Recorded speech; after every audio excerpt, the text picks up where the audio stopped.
Olá, boa noite, que a paz de Jesus, o amor de Maria, nossa mãe, esteja nesse momento conosco. Nossa palestra de hoje é um texto do livro Cartas e Crônica, uma psicografia recebida pelo Chico Xavier, ditado pelo irmão X ou Humberto de Campos. E tem como título A Visão Moderna do Sermão da Montanha. É muito importante, ao participarmos deste encontro, e é muito importante também, sempre que temos a oportunidade de assistir ou de escutar o Evangelho, nos colocar na posição como se o Cristo estivesse falando a nós. Porque geralmente passamos desapercebidos e achamos que o Sermão da Montanha, ou achamos que as palavras de Cristo foram ditas para aquelas pessoas que estavam lá naquele momento ouvindo. Mas elas são tão presentes, tão atuais, que servem para nós. Então, portanto, vamos fazer esse exercício hoje. Tudo que foi dito aqui cabe a nós. E no Sermão da Montanha nós observamos que o Cristo fala das bem-aventuranças, dos justos, dos mansos, dos honestos, dos caridosos, dos fraternos. E aí a gente pode se perguntar, será que eu sou tudo isso?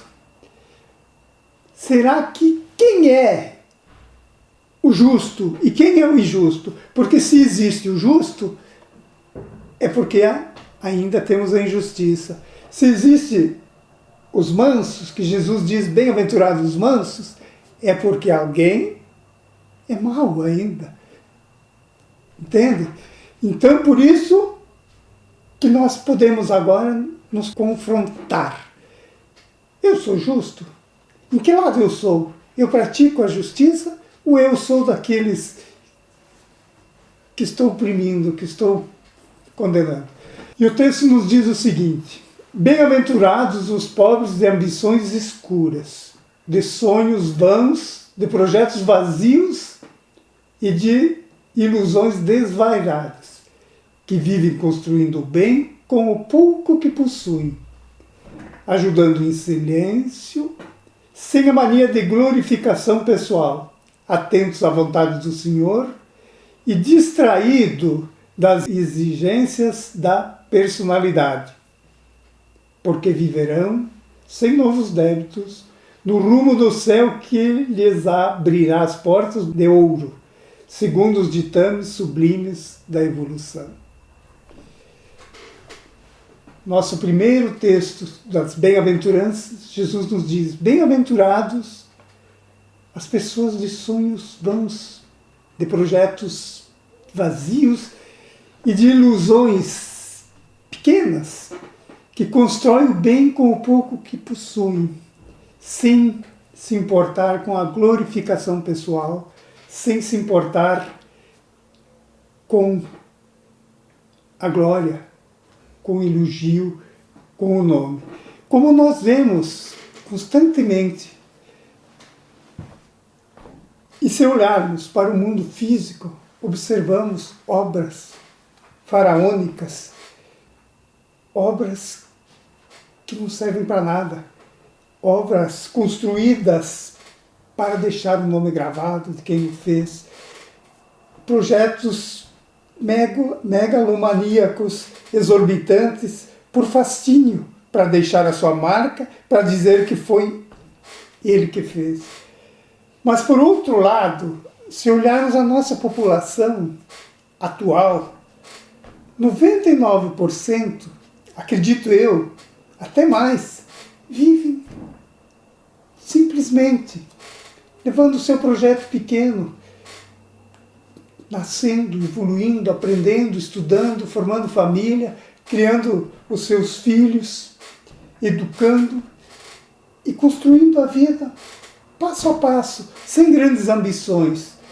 E se olharmos pela parte física, que é o que mais dá um exemplo. Se olharmos, por exemplo, para a nossa cidade, se você olhar, Getúlio Vargas pipocou ultimamente vários prédios. São dezenas deles. Se você olhar pelo alto, verá quanta coisa. Aí, com raras exceções, nós não conhecemos. Quem o fez?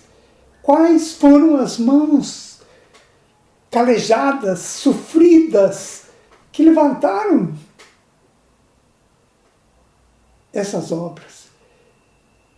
Que pessoas foram?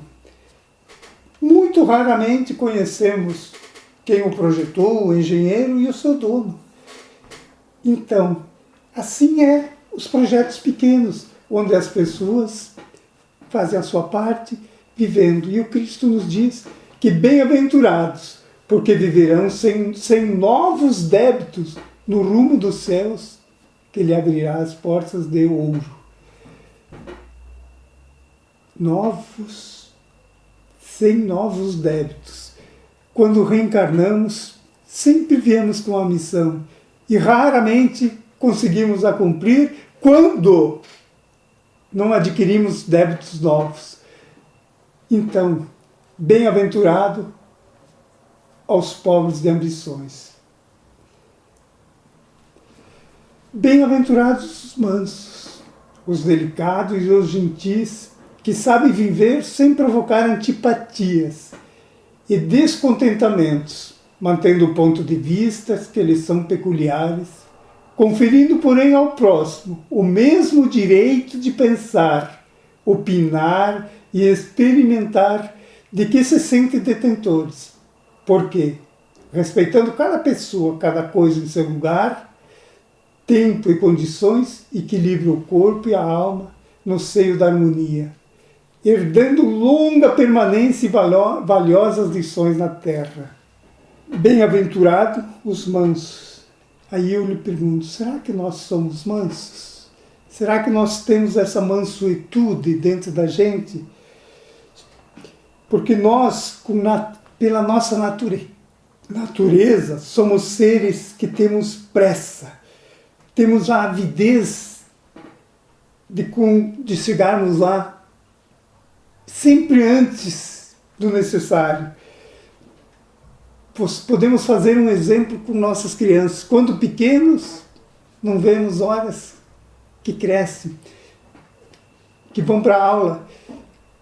Quando são adolescentes, queremos que se formem. Quando se formam, queremos que tenham filhos. Quando tenham filhos, e sempre temos aquela pressa constante. E nesse caminho, perdemos a nossa mansuetude, porque vamos adquirindo, vamos atropelando em busca de nossos sonhos e nos desiludindo. Nessa busca desenfreada, adquirimos quizelas, inconformidade que levamos ao túmulo. E doenças são adquiridas justamente por aquilo que nós pensamos demais. Então, queridos irmãos, o texto nos diz que aquele que sabe suportar e dar a opinião ao próximo, respeitando os mesmos direitos, sabendo que os mesmos erros que tu um dia os comete, ele também é passível de cometê-los. E nesse sentido, para sermos mansos, devemos deixar que o amor brote dentro da gente, que o amor se faça em especial. E eu lembro aqui um caso de um menino que foi apresentado ao Divaldo quando já não havia mais solução alguma para ele. E Divaldo disse, continue tratando-o com mansidão, com amor, porque poderá passar 1, 2, 10 encarnações, ele lembrar-se-á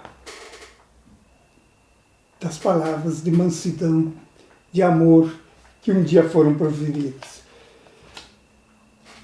E Jesus nos diz que aqueles que equilibram o corpo e a alma no seio da harmonia, herdando longa permanência, valiosas lições na terra. Bem-aventurado os que têm fome e sede de justiça,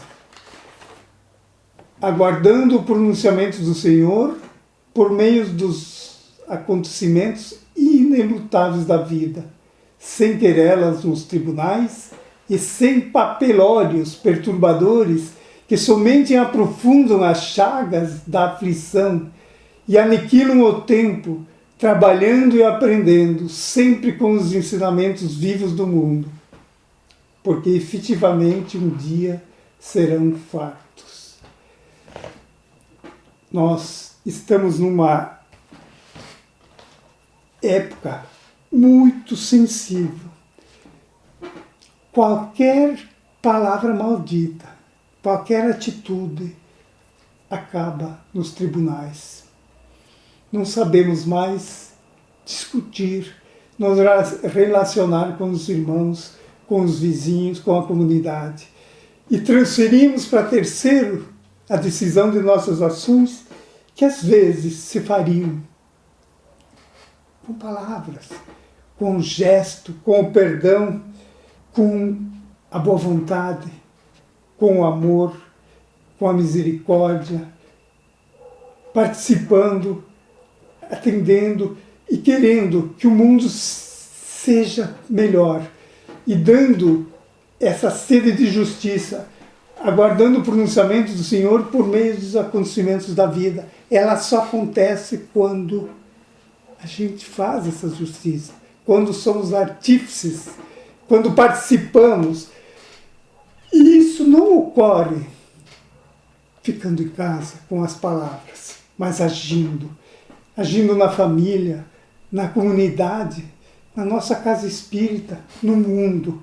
E o mundo está a nos chamar. Por isso que o Cristo nos diz: bem-aventurados os que têm fome e sede de justiça, bem-aventurados os misericordiosos, que se compadecem dos justos e dos injustos, dos ricos e dos pobres, dos bons e dos maus, entendendo que não existem criaturas sem problemas, sempre dispostos à obra de auxílio fraterno a todos, porque no dia de visitação da luta e da dificuldade receberão o apoio e a colaboração de quem necessita.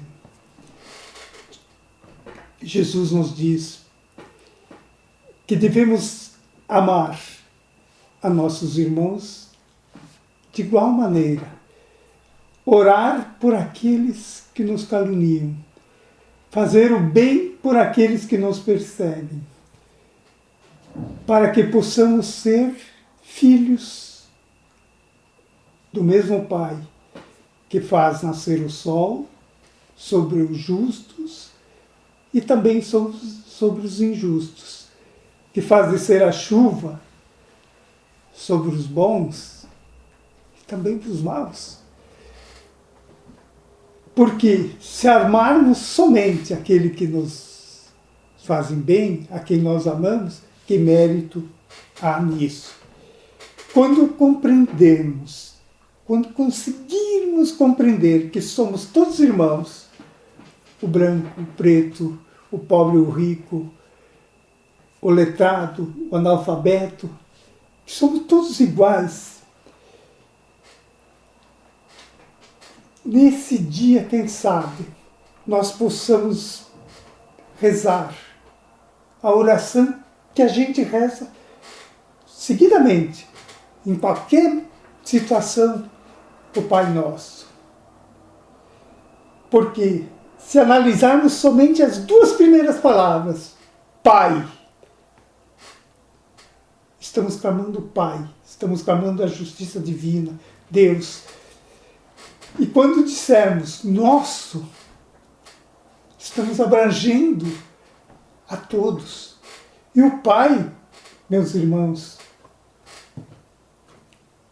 não é meu Pai, é Pai nosso. Então, para sermos bem-aventurados e misericordiosos, temos que amar. E aí, eu me pergunto às vezes, como amar um assassino, um corrupto, alguém nos atraiçoa, nos engana? Como amar? Isso não significa que vou ser ligado com essa pessoa. Isso não significa que vou aceitar. Isso não significa que vou compreender, que vou ser amigo das pessoas. Mas amar significa tu fazer a tua parte, ser justo, ser você, não julgar, seguir a tua vida, vivendo os teus princípios. E automaticamente, ao fazermos isso,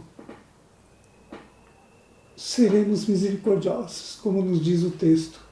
E sendo misericordiosos, estamos abrangendo, estamos expandindo nossa energia, que automaticamente vai chegar ao coração.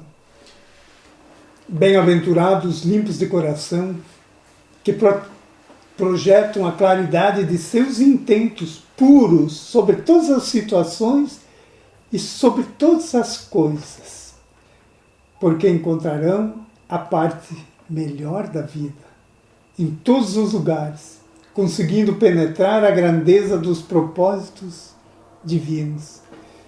Bem-aventurados os limpos de coração. Eu me pergunto muitas vezes, será que somos? Porque ainda trazemos conosco tantos defeitos, ainda temos dentro de nós tanta maledicência, ainda temos raiva, sentimentos confusos, opostos, que às vezes nos fazem sentir tão para baixo e nos sentimos assim, meu Deus, como eu posso dizer que sou puro do coração se não consigo perdoar? Se vejo uma pessoa, já estou julgando. Mas, queridos irmãos, quantas vezes já aprendemos a suportar com dignidade? E o Espiritismo nos ensina que é justamente este, os limpos e puros do coração, que projetam a claridade para o mundo. O poder da oração, o poder da meditação, o poder da fé, do amor, da convivência pacífica, da ajuda, da caridade, é que fazem com que nosso coração, aos poucos, vai se tornando puro e limpo. Porque estamos habituados a viver num mundo em que a violência, a maledicência fez parte da nossa caminhada. Se estamos progredindo, se estamos avançando, é porque certamente já estivemos piores do que hoje. Então, basta às vezes um estalar de dedo para dentro de nós surgir em forma de vulcão aquela raiva, aquela ira, mas que graças a Deus a gente está aprendendo a dominá-la, a sufocá-la e sabendo que os puros de coração conseguem projetar claridade, jogar ela no cosmos. E essa energia que às vezes a gente nem sabe que estamos lançando é utilizada por aqueles que também buscam a pureza, buscam o amor.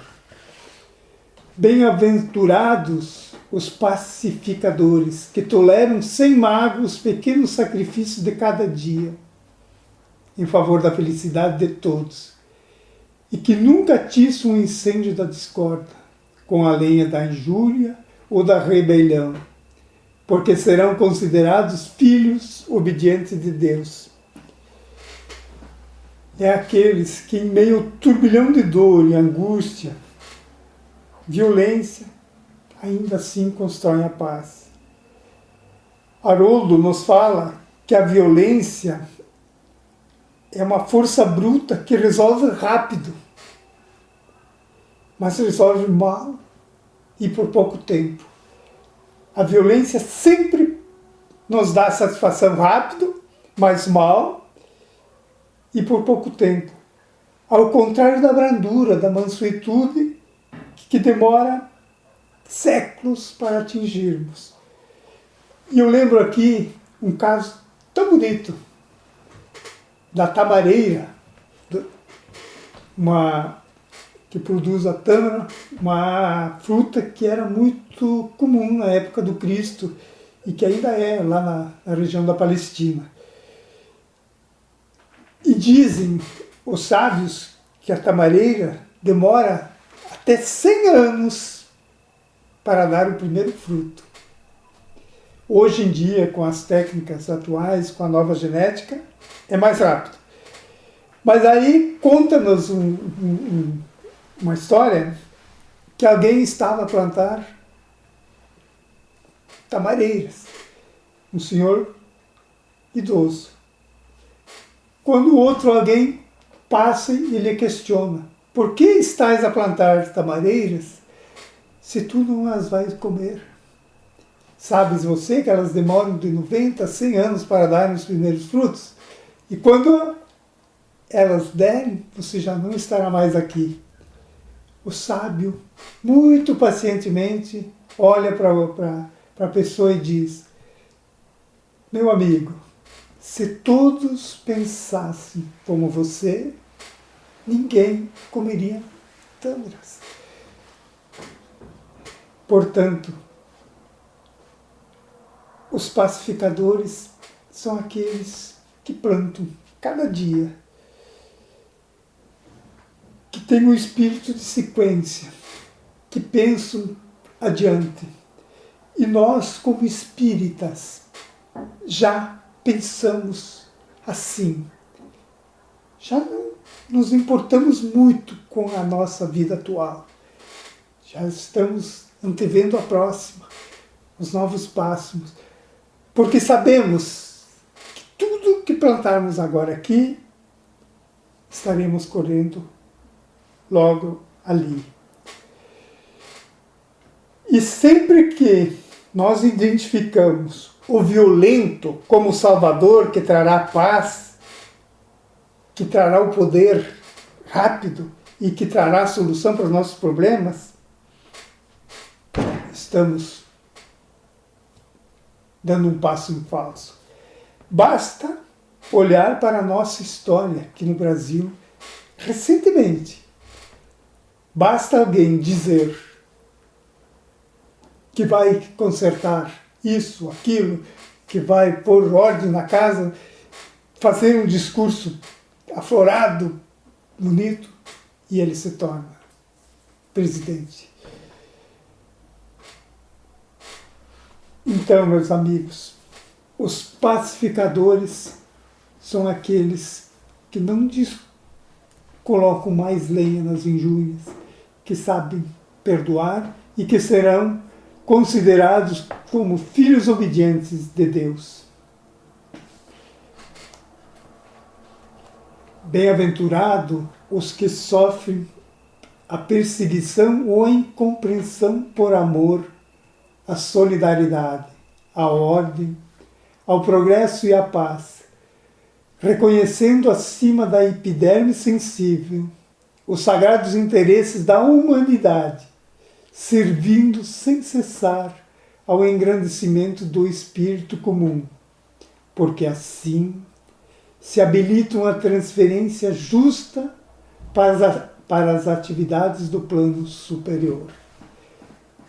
Aqui entram os nossos heróis, que doam a sua vida para que o progresso da humanidade se faça. São aqueles cientistas que passam dia e noite à procura de um remédio, à procura de uma invenção, à procura de algo que venha trazer o bem para a humanidade. São aqueles que mesmo, sobre a perseguição e incompreensão do povo, conseguem amar, estão adiante. E todos aquele que se dedicar a uma causa nobre, ou ele falha, ou ele acaba perdendo a sua vida. Na antiguidade, vários foram os heróis, os mártires que acabaram na fogueira, na Inquisição, sendo perseguidos como malfeitores, enquanto queriam o bem para o povo.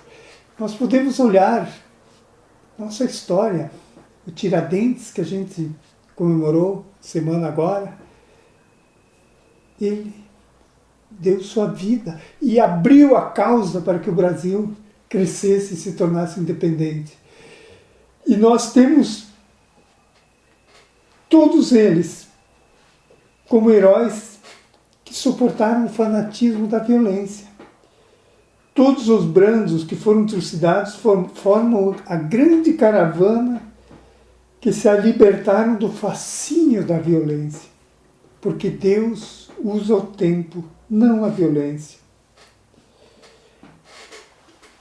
Haroldo Dutra, numa palestra dele, conta que Gandhi caminhava certo dia pela rua quando um soldado deu um soco nele que derrubou no chão. Gandhi, pacífico, sorrindo, levanta. O cara bate nele novamente. Novamente Gandhi sorrindo, levanta. E o cara não se conforma. Quem te ensinou a ser tão covarde, tão submisso, a não reagir? E Gandhi, já inflamado com uma energia que os bons espíritos derramavam sobre ele, fala para o soldado: aquele aí que está pendurado em teu pescoço. Muitas vezes, queridos irmãos, nós botamos Cristo superficialmente.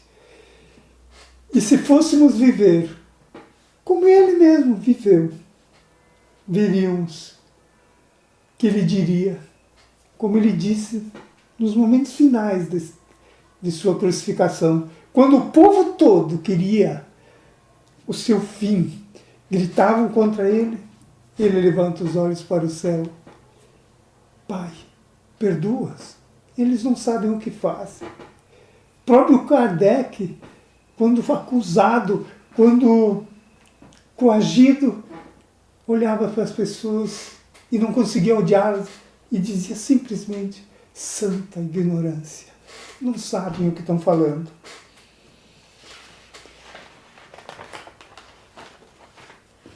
Bem-aventurado os que foram dilacerados e contundidos pela mentira e pela calúnia, por amor ao mistério santificante do Cristo, fustigados diariamente pela reação das trevas, mas agindo valorosos com paciência, firmeza e bondade pela vitória do Senhor, porque se candidatam desse modo à coroa triunfante dos profetas celestiais e do próprio Mestre, que não encontrou entre os homens senão a cruz pesada antes da gloriosa ressurreição. Às vezes nós nos perguntamos, e às vezes bate uma certa depressão em que a gente se pergunta: meu Deus, o que eu faço aqui? E muitas vezes eu mesmo me pergunto: será que eu tenho essa mansuetude? Será que estou no caminho certo? E a impressão que temos é sempre que estamos falhando, que estamos patinando, que não estamos, que poderíamos estar fazendo mais. Até mesmo em situações diversas em que a vida nos cobra, às vezes desanimamos. E eu lembro de um caso que Jesus pediu a Pedro que ele fosse levar a bênção a uma menina que estava passando muito mal na casa de um senhor muito rico. Pedro, muito contente por receber aquela incumbência do Cristo, saiu feliz, sabendo que poderia levar uma mensagem e atender a pessoa. Chegando na casa, deu o azar de chegar num dia de festa. A casa estava em festa. E viu ali o contrário do que ele imaginava. Muita festa, muita desordem, muita algazara, bebida em excessos. E já não imaginou aquele ambiente onde ele poderia benzer, curar aquela menina enferma.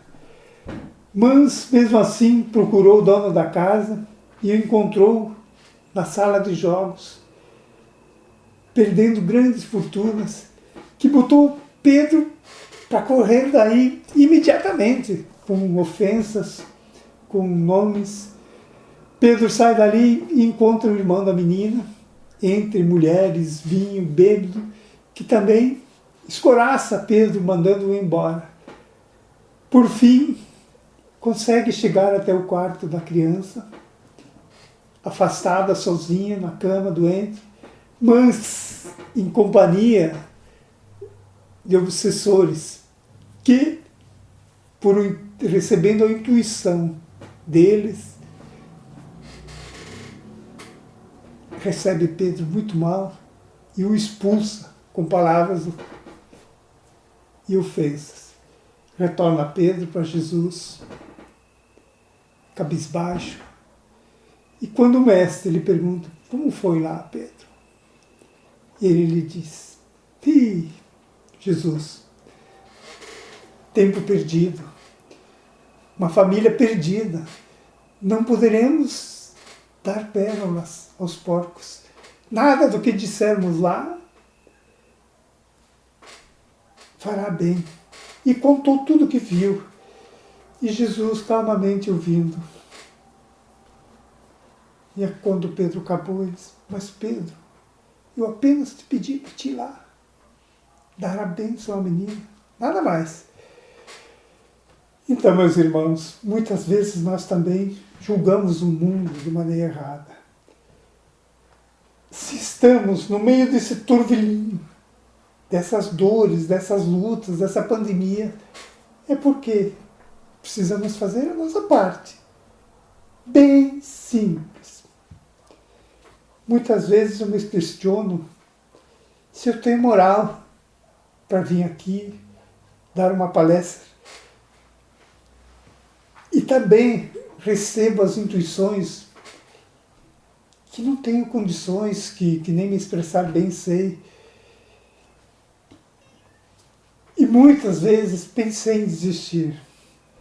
Só não o faço porque são insinuações da espiritualidade inferior.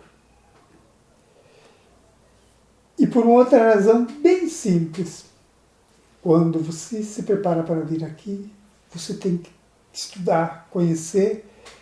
E em muitos casos, quando estou diante de cair numa maledicência, num julgamento, eu me lembro.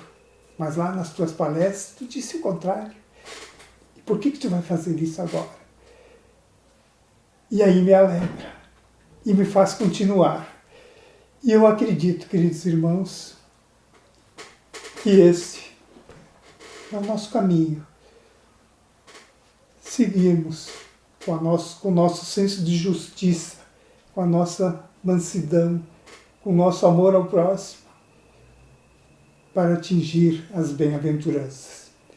Eu vou encerrar a nossa palestra de hoje uma poesia ditada por Maria Dolores ao Francisco Cândido Xavier, nosso Chico, que está no livro Antologia da Espiritualidade. Cantiga da Esperança. Alma querida, por mais que o mundo te atormente, a fé simples e boa, por mais se lance gelo na alma crente, na sombra que a traiçoa, alma sincera, escuta, sofre, tolere, aprende, aperfeiçoa. Ninguém consegue a palma da vitória sem apoio na luta. Espera que a esperança é luz do mundo, que em toda parte se revela e brilha para a glória do amor. A noite espera o dia, a flor, o fruto, o espinho, a rosa, o mármore, o buril. O próprio solo bruto espera o lavrador, armado de atenção, arrado e zelo. O verme espera o sol para aquecê-lo. A fonte amiga que se desentranha do coração da pedra da montanha, enquanto serve, passa e se incorpora aos encargos do rio que a devora, e espera descansar quando chega escondida a paz da grande vida que há no seio do mar. Seja o que for que venhas a sofrer, abraça o lema regenerador do perdão por dever. Leva pacientemente o fardo que te leva entre o rugir do vento e o praguejar da treva.